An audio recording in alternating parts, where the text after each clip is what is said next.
All right, here we go. Another true brew Bobcast here at Cafe Dayton at the end of Dayton Road in Youngsville, Louisiana. I have two wonderful guests today connected to the great island of Saint Lucia, Miss Merlinda Burgess and Miss Michelle. What's your last name, Michelle? Porath. All right. So a lot of cool stuff going on here. So let's start with the beautiful language of St. Lucia. In the Creole language, it's complicated, it's complex, it depends on who you talk to, which makes it mysterious and makes it colorful, but it's all good, wonderful things. And maybe, Merlinda, you can start off with your explanation of the beautiful language. Um, the Creole language, as I say, it's the spice of the island. It's what connects the people, both foreign and home, together. The Creole language, growing up in St. Lucia, English is like a second language to me, and to me it still is. Creole was my first language. I was raised with my grandmother and my other siblings at home, and mostly the older folks, they spoke Creole. So while at school you learning English, at home Creole is mainly spoken to you. So you define yourself as a Creole person then. Um, but at school, they were not allowed to speak Creole. But since people are so defiant, the kids, they will still speak the Creole away from the teachers, away from um, people who deemed Creole as something negative, like you're uneducated if you keep speaking the Creole language. Instead of And English. yes, they look down on you if you speak in strictly Creole, like you're uneducated. But I think it's not had nothing to do with education. It had to do with what you love, what comes from the heart. And I would say that we kept on speaking the Creole. We were punished at school for speaking Creole. Um, but Creole still kept growing because that didn't stop kids from speaking Creole. I didn't stop the Creole from spreading. So, And that was going on while you were being like, educated? yeah, 11 years old, even younger than that. Creole, it was like that. Even until at the age of probably 11, 12 years old, it So was. you spent your whole upbringing in St. Lucia. Your full education's in St. Lucia. Yeah, most of it. I was born in Saint Lucia, raised on the French island of Martinique, and Martinique is a French island, but they also speak French Creole. So So that's how she was able to adapt to the. She was more. I'll explain. Sorry, Maury. Sorry. She Jump was in. very much. She leaned more towards the Creole because she was so used to the Creole. She didn't like English, as far as she told me. Right? You didn't like English. Yeah, she didn't like But y'all were English. French-based Creole. French-based Creole. So a lot of your Creole it has French words and meaning to it. Yeah. The old folks when they spoke Creole, it's like there are certain words that we didn't understand. They kind of spoke the pure Creole. And as we the kids, we spoke Creole, but we didn't speak it as fluent as the older folks did. My grandparents, my mother, there are certain words that we didn't understand or we wouldn't know. Or but what happened is that we added the ink, started implementing like English words into our Creole, so it became like a slang To make up to for make what up we for didn't the words we didn't understand. understand in Creole. So what I read a little bit, and surely not an authority, is um, so you had the Dutch, the French, and the English come over, and and once you're on the island, you know you're on the island, and then a little bit later, uh, during the colonial time. But then we had the African folks come in. And by the way, I just read this recently. They had a lot of Native American Indians Yeah. that were there. So, and the way I appreciated how the one version anyway of the Creole is that the different language-based folks on the island developed a common language for them all to understand, and then it just started weaving and stitching. Am I getting it right? Yeah. What's your Just about. version of it? My version of it, I definitely agree. Creole is the spice of Saint Lucia. To elaborate on what she said, I think that when you were saying that it ties the foreign, like people that are in foreign countries, so like people like us here in the US and people back home, it keeps us united because when we get on the phone, that's the language that we speak. You know, even if we start off speaking English, that's the language that we end up speaking. We'll end up speaking some Creole. Like if I call my mom, if I moved out and then I call my mom, we'll end up speaking Creole. And then we get that feeling. It gives you a feeling of home. It gives you that feeling. And to give an example, when I came from vacation, I was in Florida. I came from vacation. My mom picked me up. We were in New Orleans with some of her friends from back home. They also live in the U.S., but when we got there, it was still that feeling of home. We started cooking, St. Lucian foods, like foods that were familiar to us, and everybody's speaking Creole, everybody's laughing. Like, it just brings you back together. Like, it's a very joyous language. I feel that a lot of things that you can express in English can be expressed in Creole. I don't know how to explain that. It gives it a different feeling. Like you could make a joke better in Creole than you could in English. It won't feel the same. It won't feel the same. You wouldn't get the same reaction. Let me tell you why I can relate, because my grandmother was pure Cajun French. And, for example, she doesn't even have to speak and there's a joke. Like she'll do something like, exactly. She'll do something like, and then all of a sudden, everybody who grew up with her, like there can be a stranger in the room, and she'll do something like, and then everybody knows. Exactly. And they're clueless. So it's kind of like that. It's exactly So like that. can y'all think of an example of anything like that? That y'all have like terms or gestures or anything that? You going? Say it. It's too late. Look, she can relate because most of my parenting is a Creole type parenting. Well, I want to hear some of this. And when I'm upset or I get mad, I switch really quickly from the English to the Creole. Okay, so mama means business now. So,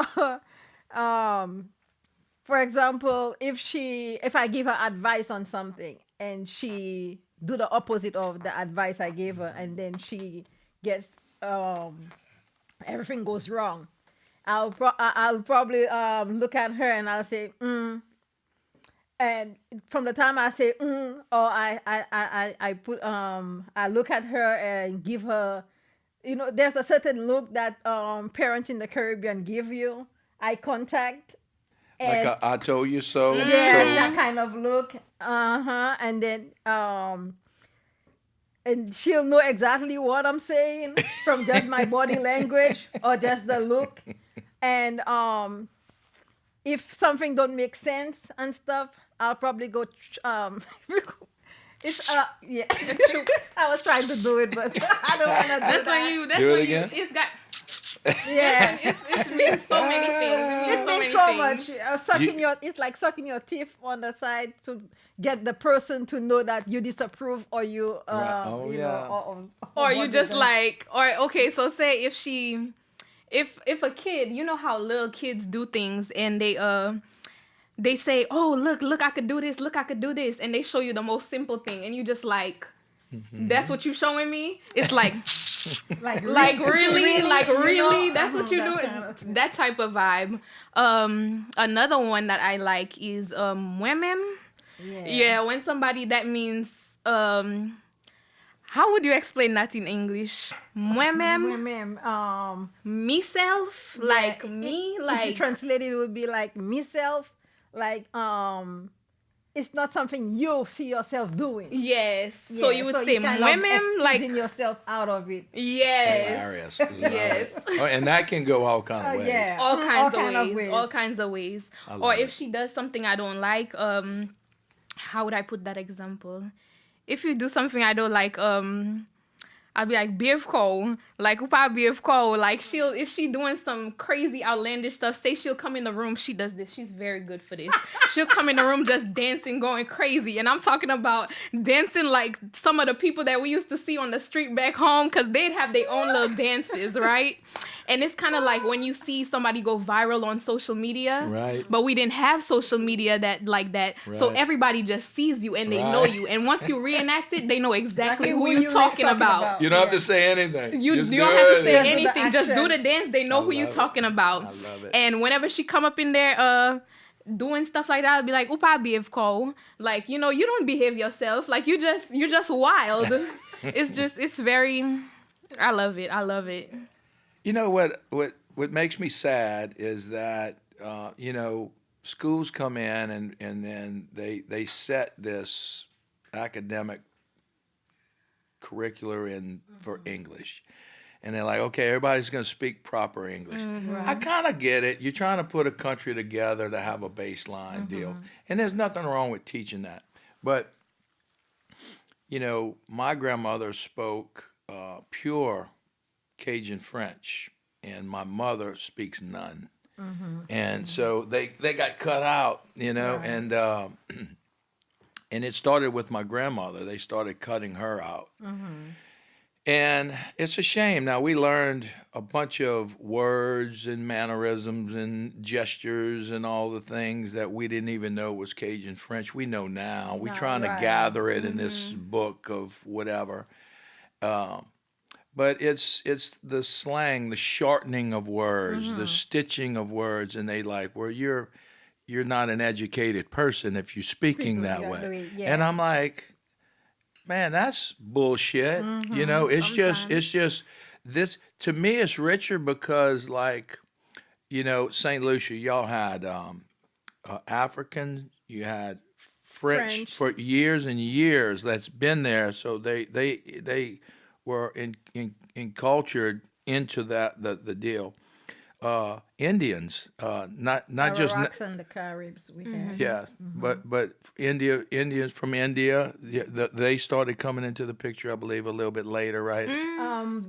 The Arawaks and the Caribs, I believe they were there before the Africans. No, he was asking if like actual Indians started coming to Saint Lucia. I think we have like some. we have a few Indians. I know They Trinidad call them, has 35% Coolie, yeah. coolies. Yeah. Okay. So to me, I mean, think about it, and it didn't just like they showed up 2 years ago. This is generations, and then okay, now we have a new group of people here, and so Creole is the only way to go. You can't pick a language; you sort of meet in the middle. But wow, what a wonderful way to mix your cultures and human beings learn to live together and celebrate and accept people, everybody, and to make its own.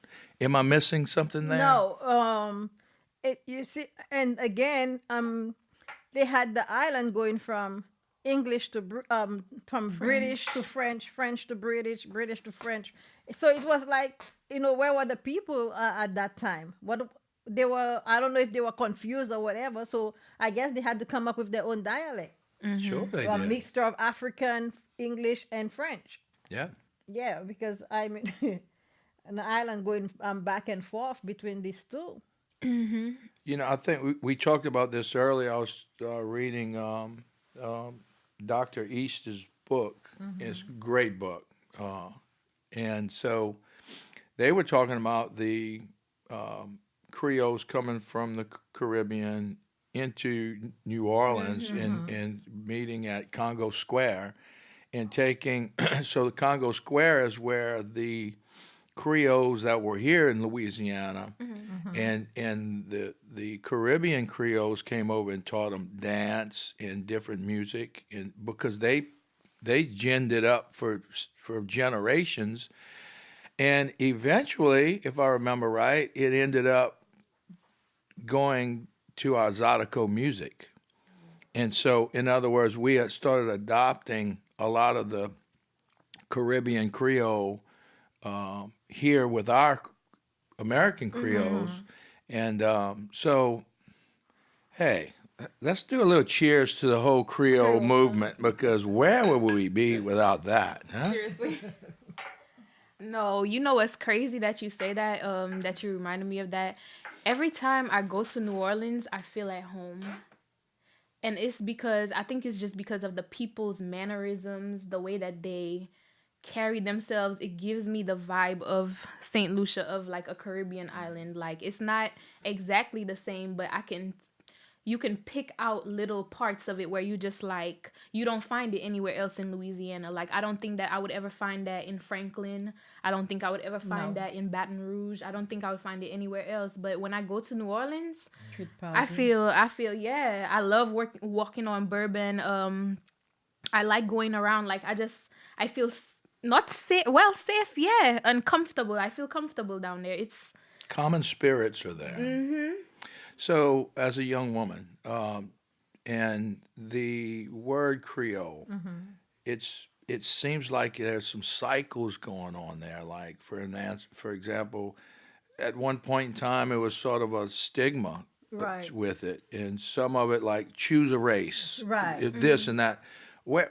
How do you identify when it comes to Creole? If someone asks, or do you come out and say, I'm a young Creole woman, or is it even talked about? so, I don't think I've ever expressed or like identified myself as a young Creole woman.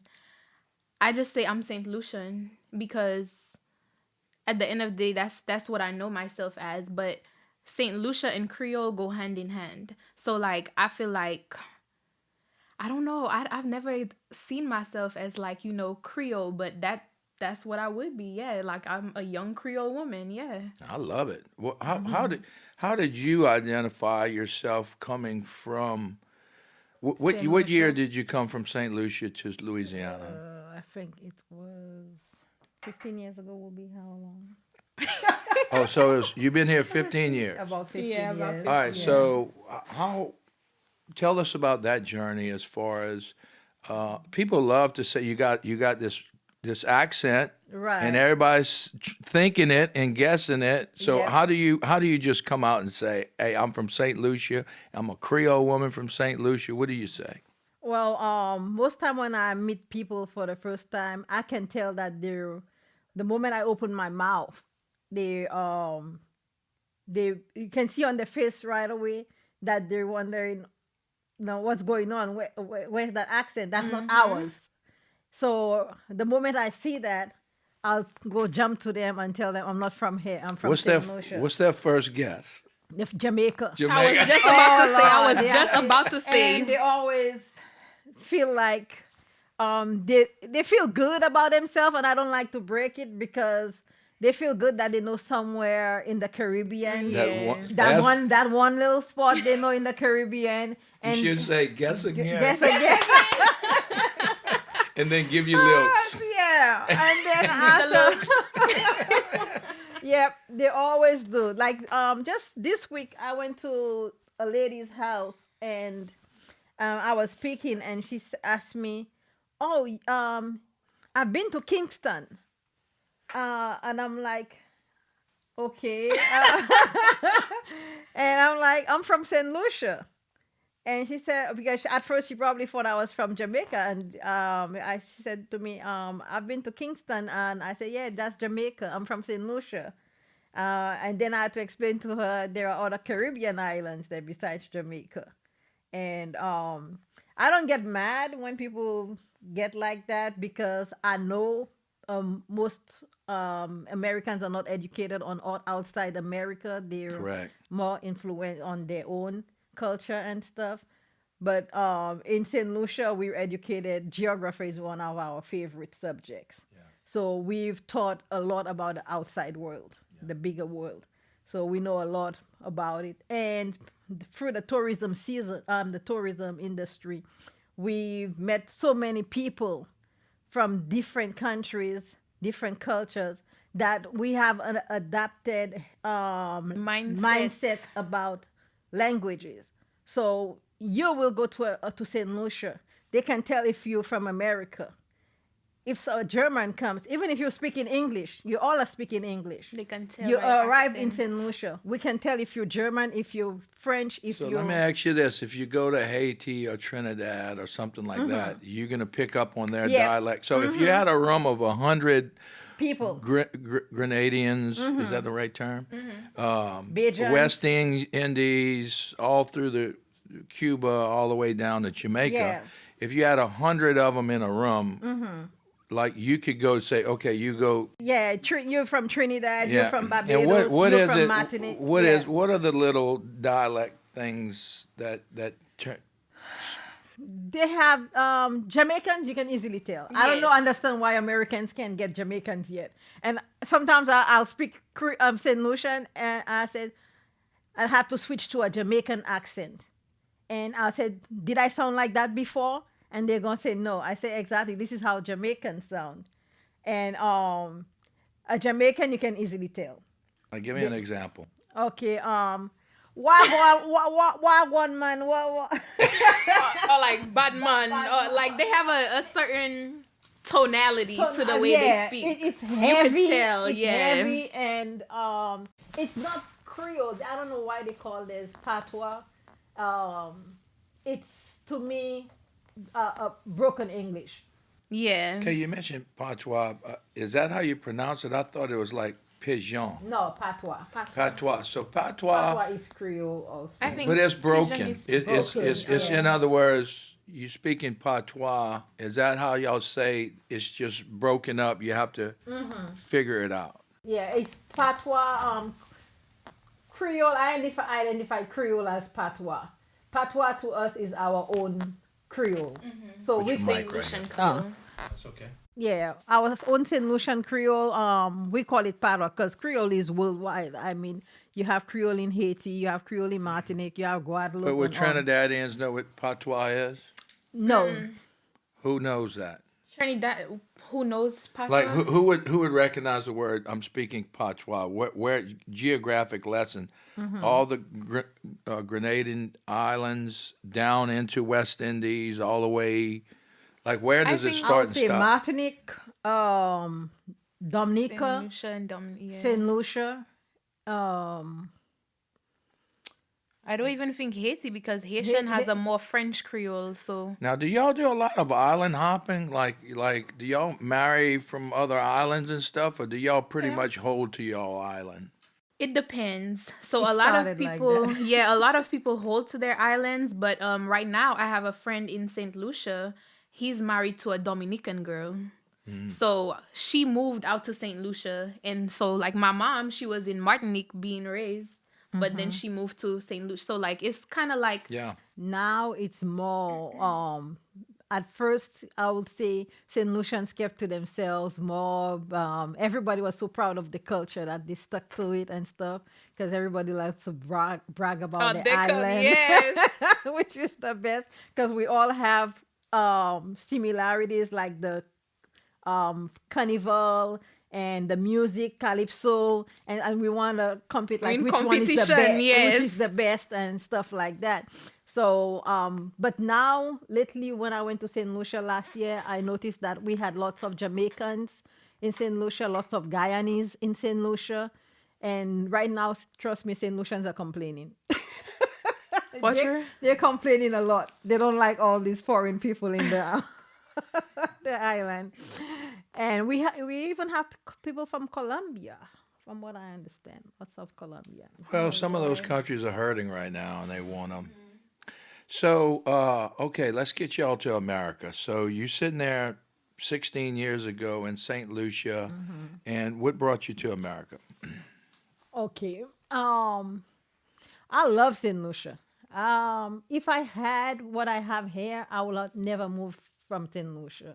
So you came from for an economic. Purpose, yeah, opportunities. And it wasn't mainly because of me, because I was just satisfied for myself in St. Lucia. It was more for Michelle to give her a better life, a better opportunities. And I So was content. you brought Michelle here. Yeah. Okay. I She was loves you, content. Michelle. Yeah, I made all that sacrifice just for her. And which is something that most people who migrate from the islands do. And And so it's there's just not enough business and opportunity for someone to make a good enough living, or did you want her exposed to the American way?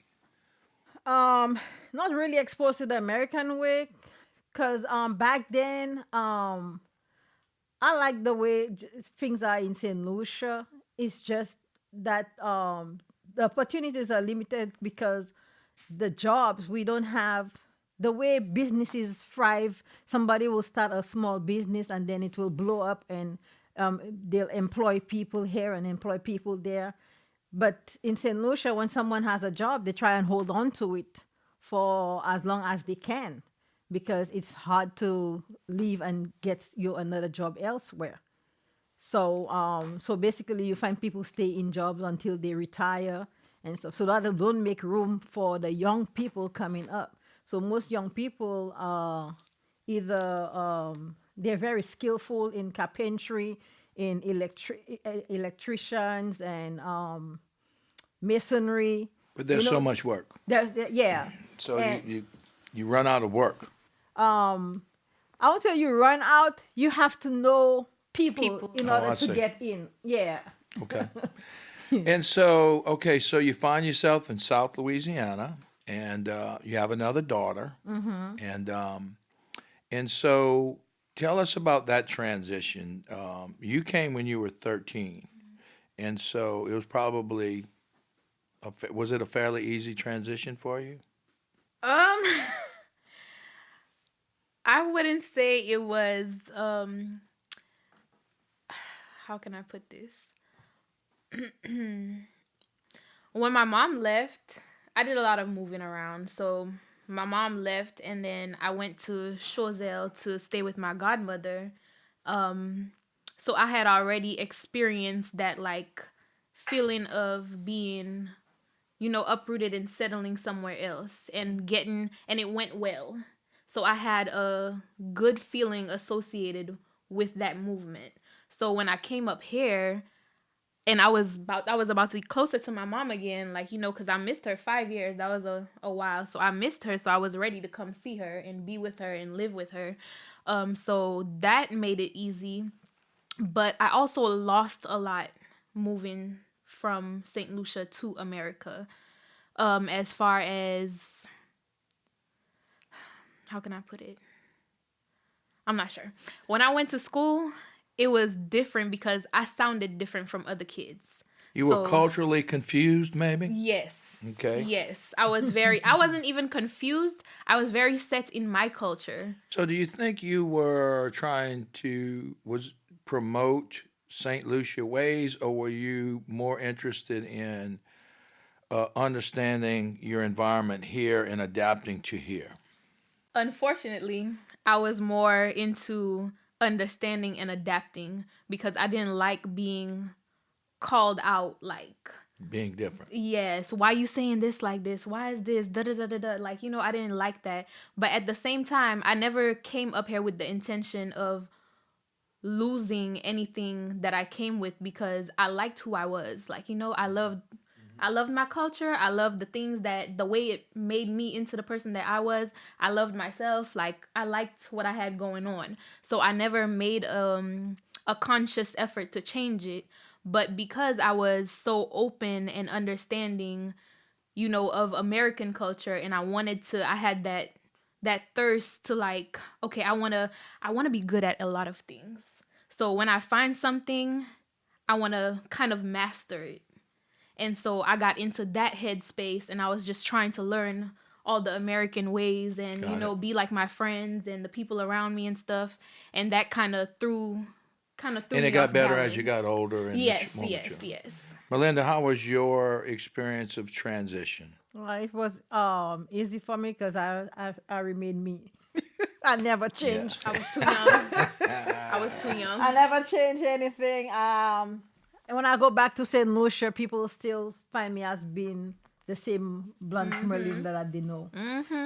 And it's one of my goals. I love who I am, and I don't want to change it just because somebody think that I need to change it. Um, in Saint Lucia, people might feel like, oh, she comes from abroad, which they're expecting me probably to have nose in my earrings in my nose, or lots of this, or a fancy hairstyle, I or feel like you're trying to hairdo. throw shots. They're expecting that change in the way I dressed and everything.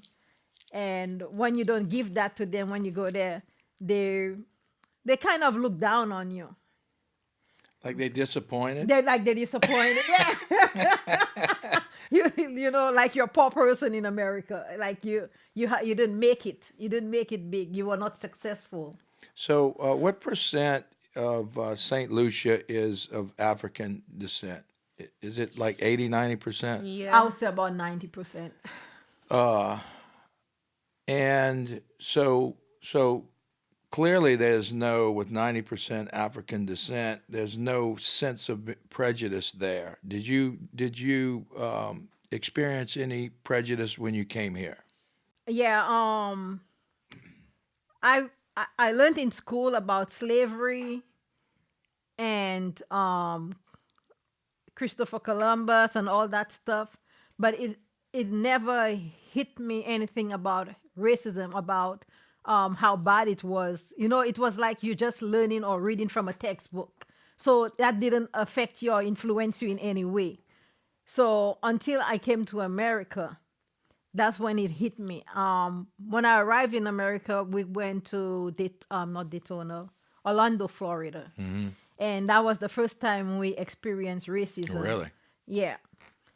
We were living at an apartment building called the Vinings, and the people at the Vinings, they were all white people working in there, and there was they were all Americans, and probably Hispanic looking people, but they all were light skinned people and stuff, and they didn't treat us good at all. And you can tell, you can learn a lot from people vibration, from the energy. Yeah. And the moment when you walk in, the Yeah, way they yeah. react to you, Yeah. the way they don't pay attention to you or what you have to say. And when people get like that with me, I change.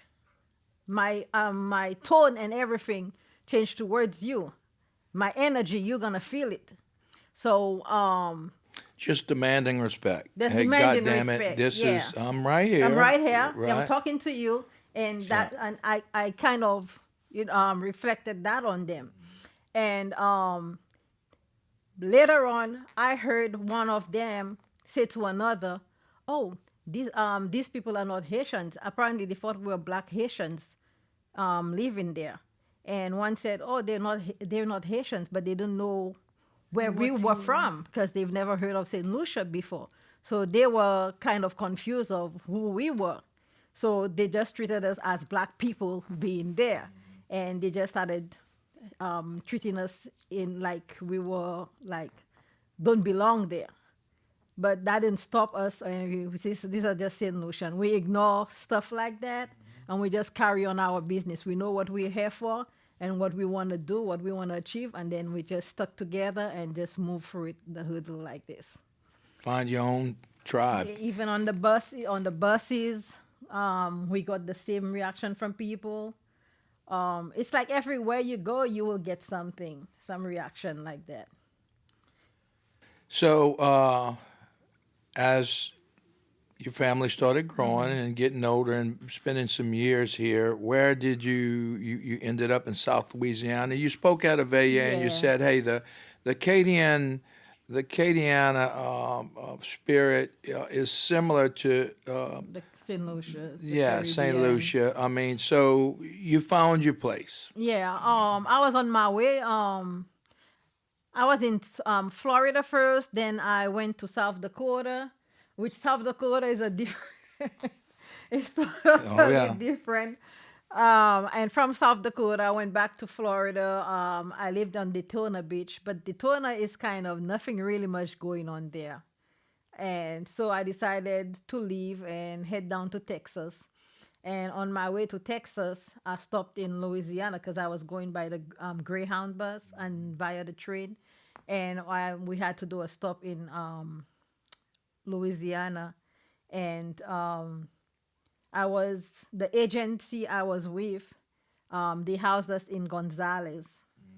And I was supposed to work in Gonzales. And there were other Jamaicans there. There were lots of Mexicans there and people from the Philippines.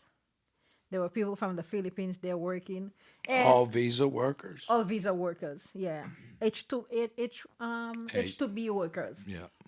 And I took more liking to the people from the Philippines. They took more liking to me, and they told me you're different. And I didn't know what they were talking about when they said I was different. You know, come to find out, they were dealing with Jamaicans on the other side. Okay. So That's good. Yeah. So they, So let's dive into that a little bit because if you're from here, then you'll never experience.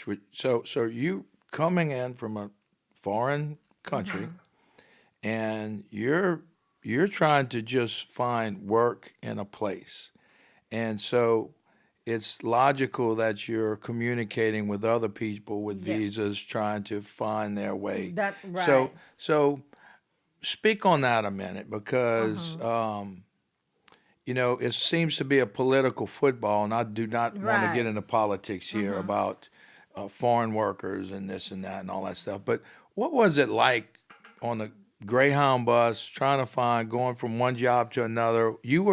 What were you looking for, Merlinda? What was your Oh, mindset?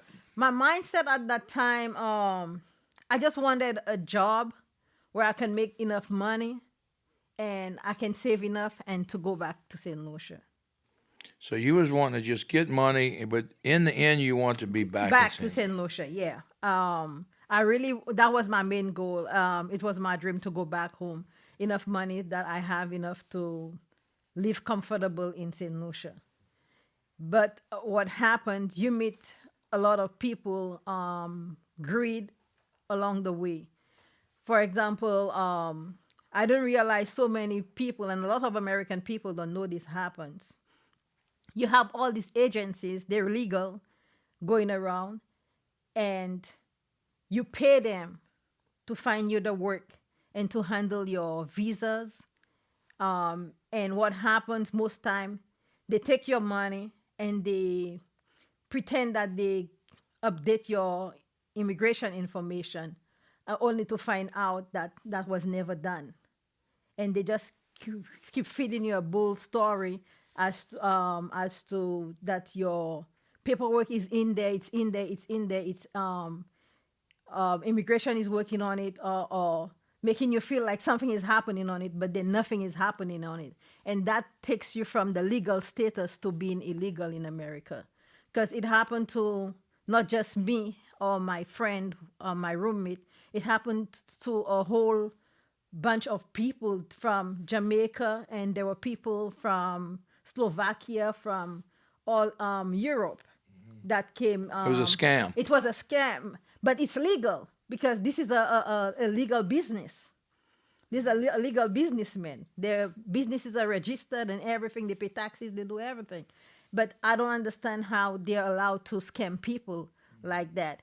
And we thought we were the only one that didn't get our paperwork because I was waiting on my my work visa to be reapproved.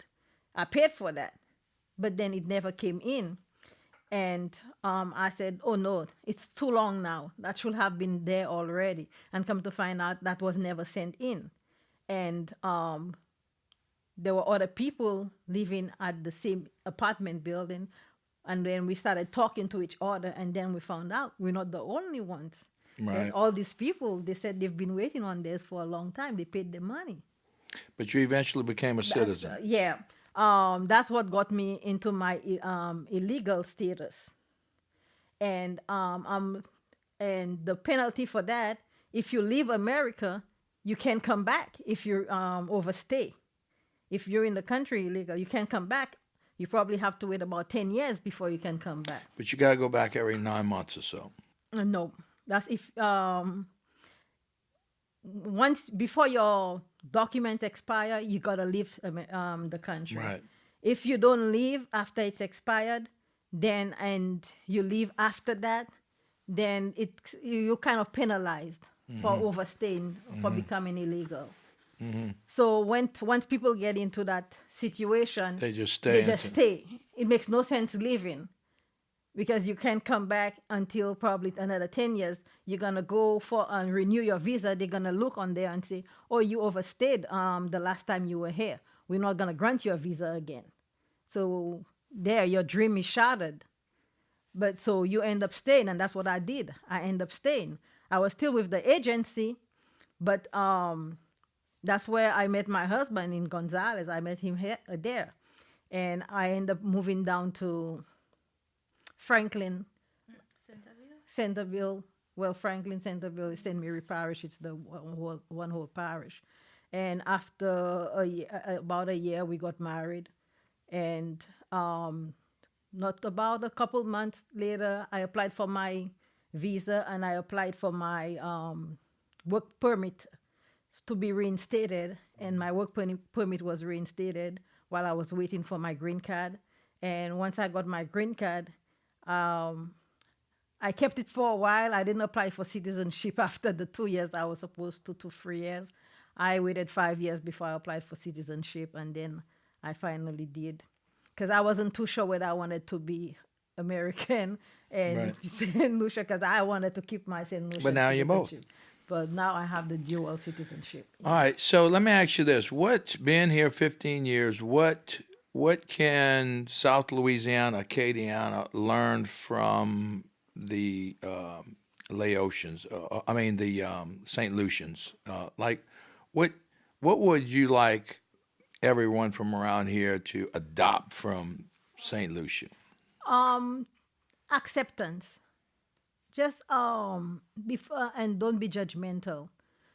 Not because somebody is not from here or they speak a different language or they have a different accent or they look different from you. That don't make them a criminal or a scammer, or it's like people will think negative first before they think positive, because I get that. I still get that every day. Give you the benefit of the doubt. Give me the benefit of the doubt, yeah. That's fair. And in fact, up to yesterday, I had to say to a lady over the phone, I told her, I was on her property, taking photographs and stuff like that, and she had her camera. She made her alarm go off twice. And I stayed there. I said, I called you on your phone, you didn't pick up, and now you want to set your alarm and stuff. I said, I'm here on your property to do your inspection. And I told her, look, I know I may look different, but I told her I'm not a thief. Right. I didn't come here to steal. If I was a thief, I wouldn't have a bright red coat, a bright red sweater on me, a bright on broad daylight. I had to tell her. So,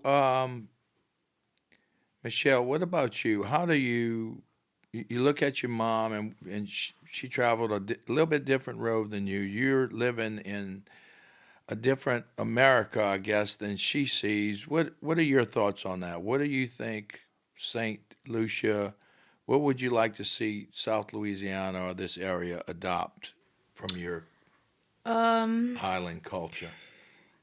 I definitely agree with acceptance.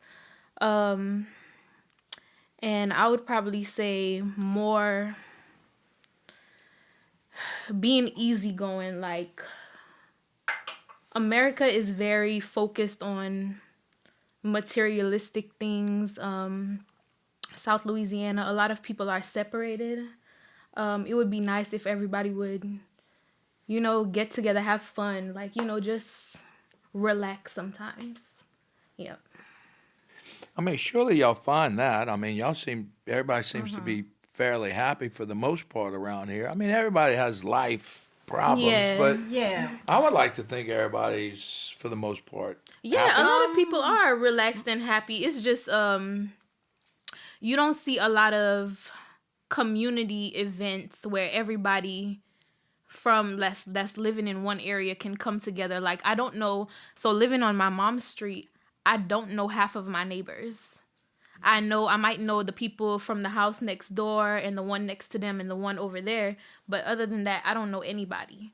In Saint Lucia, as a child, I was probably 7 years old, even from 5, 4. I'm going all around St. Lucia. I'm going all around Unslurry, all around from one side to the next, and I know everybody. Everybody knows me because everybody's outside, everybody's together. Everything is kind of like a village raising a child. That term it actually exists, and it would be nice to see that here. I grew up in Centerville on the bayou. All those streets that y'all have. To me, I tell everybody I felt a perfyperfect childhood. I mean, my dad was a sugar cane farmer, so we was in the dirt and bicycles and in the bayou. And, Yeah. and everyone, See, I can bike up to probably one of 30 houses and Right. walk in That was back and then. know it, and so it feels like forever, but I still go there to see my dad, and I feel the same thing. Right. I feel like it is. And I know it's you not, know most but of I the feel people on that area too. Yeah. See, Oh, I yeah. think the difference might be you were born and you grew up here. You have your family here and everything like that. I think that's what's probably the disconnect for somebody like me who's an immigrant and who I don't really have family and I didn't grow up in the area. So a lot of people when they see me they're like, "Oh, it's a new person." And so a lot of people they already have their tribes. They already have their people that they're connected with. They already have those people, and it's kind of hard for me to kind of integrate myself into that because they don't know me and I don't know them. If that makes sense, yeah. Well, um, being in Franklin and Centerville, for that while and working at the different places, I've met really good people in Franklin, and once people warm up to you, there's the sweetest you can find. I can agree with that. Yeah. They're really helpful. It's like genuine care that someone has for you, or they build up a genuine love for you. They want to help you out. They have bypassed that barrier, and they're all for you, all around, and it's really good. You get really good support from, because I do have a whole lot of people that I've met in Franklin from different walks of life and stuff, and they're pretty nice to me. I can't say anything if I need help or something, or if they see an opportunity where it will help me, they'll come to me. They will call me and tell me, "Hey, I have that opportunity," or I've heard of this and I thought about you. Right. Yeah, and that is something that I would say I didn't experience on the island. Grow to people to help you grow. Yeah, you have more of that kind of opportunity here. So do you think that with social media, is it easier for y'all to connect with other people from St. Saint Lucia Lucia, or yeah, St. social Vincent? media have helped a lot. And so It's have cheaper. y'all gathered together here? Do y'all meet, or is there any kind of festivals or anything that y'all? No, I understand. I think places like New York, Texas, Probably where- Florida. Florida, you might get where people meet like that, because there are more people on that area, more St. Lucians, and they do celebrate all our I wonder if festivals. New Orleans, that whole old Congo Square and that old history, I wonder if we need to look into that, y'all. They Right. might have Right. something every year. We can Maybe. go do it. Yeah. So you're an artist. This is her beautiful piece right here that the cafe bought a while back. And tell me a little bit about your art. Uh, I've been painting. I lived off my painting in Saint Lucia. I've been painting since I was a little girl. I wasn't interested in school.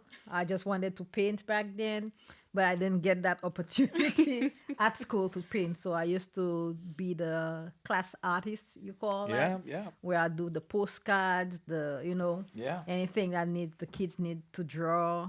And art was my favorite subject. And then I went to secondary school, which is kind of what you call high school here. And still there was no art at school. So I didn't learn art at school. I had to develop on my own. And we had arts and craft and clothing and textiles. This stuff were close to it. In fact, I chose the subject, sure, where you do learn to draw buildings and stuff. Architecture. Yeah, architecture. I took that subject. Not at that time. I don't know what. Oh, or was it IT? No, not IT. Was it IT? I can't remember. I can't remember the name, but it was something to do with art. And I thought it was learning to paint and stuff like that. And then I took that subject and I realized, girl, you need numbers and geometry. But it might have taught you depth and horizon. That's all I learned. I learned that from there, though. But I dropped that subject because Seriously. I did. Where's the paint? Where's the paint? There was no paint. There was nothing like that. So I dropped it. And I just stuck to clothing and textile and arts and craft, which they did mainly craft work. And I was good at craft. And so I did most of my learning on my own through books. Van Gogh was my favorite, and Monet, these two. And what I would do was recreate their pieces. You were emulating their Yeah. style. Now, you got into your own style, right? Yeah. And then when I graduated from school, I worked as an art apprentice with Saint Lucia's leading artist, Dunstan St. Omer. And we were pretty close. I worked with him for about almost 4 years. So he taught me. He wasn't really an art teacher to me. He just taught me from criticizing my work a bit. He taught me from criticizing. For example, if he'll ask me to paint a scene, he'll give me a photo and ask me to recreate it and stuff. And then my favorite, I still remember that painting, my very first in watercolor. I had to put in a coconut tree and I had to put clouds in there. And when I did my clouds, they were like little thick white balls, And then the coconut tree. When I painted it, I painted the branches, and then in the center I had about 4 or 5 big coconuts and stuff. And then he started. He looked at the painting and he was looking, and he started laughing. He said to me, "When you look at the coconut tree, do you see the coconuts in there like that?" And I said, "No." He said, "When you look at it from a distance." I said, "You're right. You don't see the coconuts, but because my mind tells me there's coconuts in there, You want to put the I put the coconuts. coconuts in there. And you learn to paint what you see. What I see then, not what I think." There. So the clouds. He looked at the clouds and he told me, Is it? they're not fluffy. They look like dumplings. And I'm like, and it was so funny the way he criticized my work that I'll be laughing, cracking up. He knows how to make me laugh. I'll be cracking up laughing. But I learned from it. Everything I do, and he criticizes it in that way, it makes me smile. And the next time I take into consideration what he's saying, and I went on like that. And don't be so serious about it. Don't be so serious Be about creative. it. Be creative. And I kept on learning from him, watching him paint. And I was into oil. That's how he taught me how to use oil paint. And he will have me recreate masterpieces and stuff like that. And then one day I walked in, I came to work early. But he was there early too. I didn't know. He was creating a painting, but he was using a technique that I've never seen before. So when I walked in on him, he looked at me and he said, "You caught me." And I'm looking, I said, "What's that? What you got there?" He had this knife in his hand, and that's what he was painting with, the palette knife. Yeah. And I said, "I like that." He said me, you like it, huh? I can see it. The paint, like he always smack his mouth when he's enjoying his painting. He will smack his mouth and he told me it feels like butter. Yeah, like when you put in with the palette knife on there, it feels like butter and stuff. And I said, yeah, I like that. And he said, you want to try it? And I said, yes. He gave me a canvas. He gave me a palette knife, and he would let me use his paint. And I started using his paint, create my very first landscape using. And he looked at it. He said, "You're good. Yeah, you have potential." And ever since, I've kept on painting in palette knife. Never went back to a brush. Yeah, I'm mostly palette knife too. I'll Yeah. mix it. I'll mix it with a brush, but I'm a sloppy painter, man. I I don't love have that. patience Yeah. for it. I mean, so anything you see of me over here And is with that. Like all this is palette palettes, stuff. but yeah. And Um. So what are you working on right now? um, Are you still mostly painting, or do you? I just finished a commission piece of. It's called the Divine Mothers. It's about a group of women dressed in blue. Mm, They all wear different shades of blue, mm, but they're working in the field. mm. Yeah. And because it's called Divine Mothers, there's one of them with a baby on her back Oh, while she's working. nice. And it just takes me back. It reminds me of how hard women works. I call it the hustle. When I think of a woman working hard, Yeah. I call it the hustle.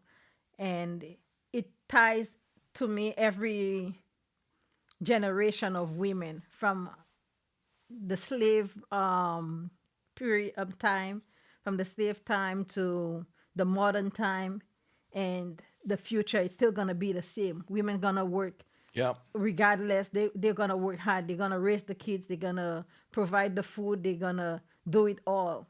And that's what the painting basically reminds me of, the strength of a woman.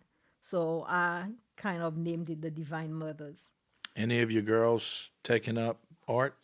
Yeah, Naima, my second one, she's more dedicated than I am.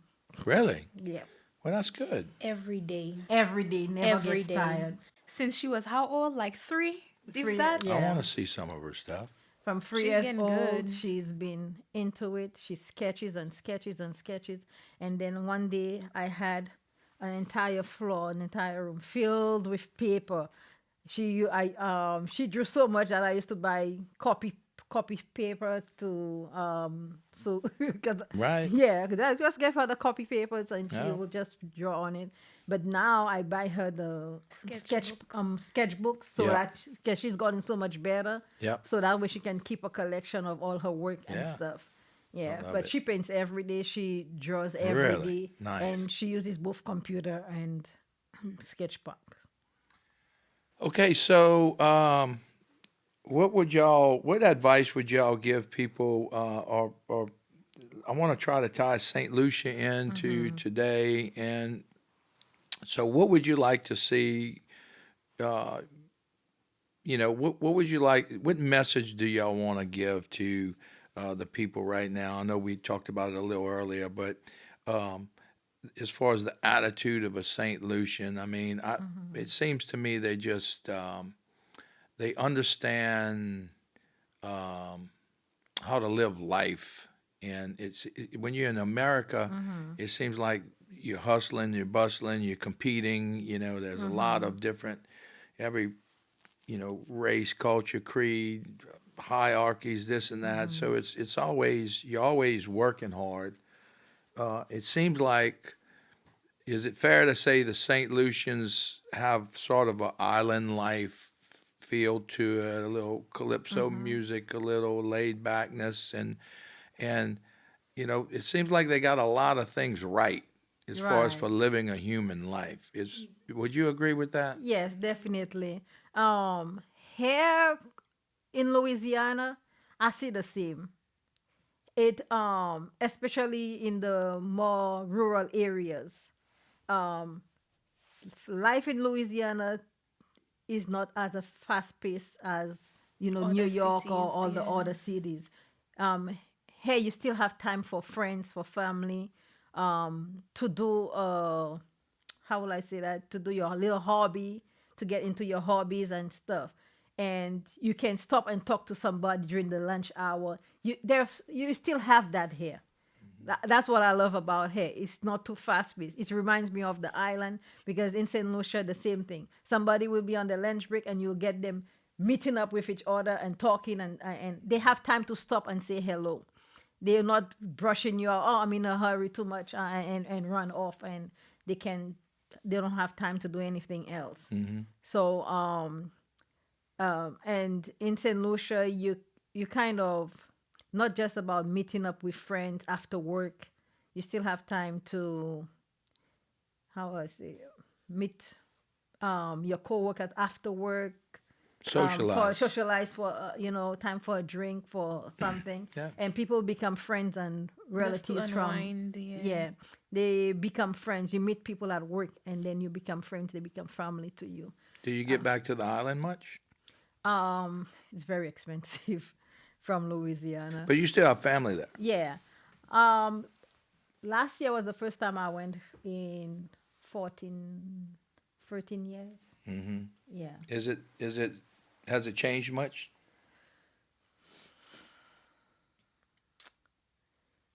To me, it changed a little as to the kind of people I left back there. The younger generation is more, I would say, a reflection of American lifestyle. Yeah, BET, that kind of stuff. But I'm still friends with my same childhood friends, so we still see on the same level. That Do you have see not yourself changed. retiring there one day? Yes, definitely. Really? Yeah, I definitely want to retire down there. Nice. Yeah, Nice. I need to get there. yeah, I definitely want to. What's your plans? What's my plans? Oh, Are you gonna ever try to get back to your roots of Saint Lucia? Are you gonna? What are you doing? hopefully I could move back there within the next 5 years. And I would like to just travel from one to the, just Between go the back and US. forth. Yeah. Cause I miss it a lot. I haven't been back in 10 years ever since I've been here, but I miss it a lot. I miss my friends. I miss my family. I'm ready to Reconnect. just reconnect. Yes. Yes. Well, while y'all here, maybe make South Louisiana a little more Saint Lucia like. Would love to about try that? to. When I came up here, so my sister and my mom are more into the painting art style. I'm more into dance and music. Okay, good. I wanted to bring that because I used to dance a lot in St. Lucia. I wanted to bring that style of dancing to the US, but I wasn't able to find the opportunity, but I would still like to do that. I would like to go home first, reground myself in that kind of environment and bring it back here. Do it. We need it. Well, we got some homework to do. We're gonna tie in to see our connection there to New Orleans and the old Caribbean way. I've been sort of researching a little bit. It's fascinating. It really is. The whole Creole story is just incredible. But anyway, hey, did y'all like the coffee? It was great. It was Yes, pretty it was awesome. great. Best coffee I've had so far. Well, look, thanks for coming to the cafe and sharing your Creole background and your journey here to South Louisiana. And y'all have a lot more to give, and we love it. We love the different cultures. We're trying to let the cafe be sort of a little place for us to celebrate cultures, share knowledge, and that will enrich us all. That's kind of our little motto. Remind everybody, if you will, about our newspaper here at the cafe. It's called the Cafe Chronicles, and what it is basically where we report to ourselves. Okay, we say escape your algorithm, and so that means that everybody sort of reports how they living in real time, living in the present, in the moment, and we share knowledge through video and interviews and just things like that. And so if you just go to the App Store right here and type in Cafe Detente, Detente, you'll get the newspaper. And so it's brand new. Kind of bear with us a little bit while we get more correspondence. And maybe y'all can be a correspondent, our island correspondent. We would love to. And just so we're just sharing knowledge. And it's again, it's not reporters or journalists. It's just us reporting to each other. So getting a lot of energy around it. Join the cafe, cafedetentela.com, or just simply follow us at Cafe Detente LA. We're on Facebook, Instagram, soon to be a little TikTok, but it doesn't take much to follow us, and just be a part of what we're trying to do here. Ladies, thank y'all very much for coming out. Would y'all come back one day? Oh, yes. We love it here. We love it All here. right. Another episode of True Brew Bobcast. We'll catch y'all next time. Cheers to Bob. Cheers. And Cafe Detente.